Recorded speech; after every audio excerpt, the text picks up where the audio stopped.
سره دغه کې کوم لاندې چې خو واچو هغه بیا نه راځي چې ختم شي دا هغه چې تاسو خورا دي په کې برابر پاتې. بسم الله الرحمن الرحیم. منګو فلاحی تنظیم نوجوانان حسین د قبرستان شهید بابا داغي صفائی هغه مونږ شروع کړې ده. د دې لپاره چې نن د دې د خورې ډګون هغه وشي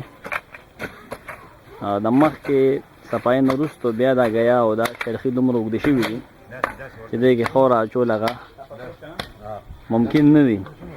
اول د دې صفائی ډېره زیاته ضروري ده. نن په 31 مارچ باندې انشاءالله موږ د دې خورې ډګون هغه شروع کوو د دې برایي.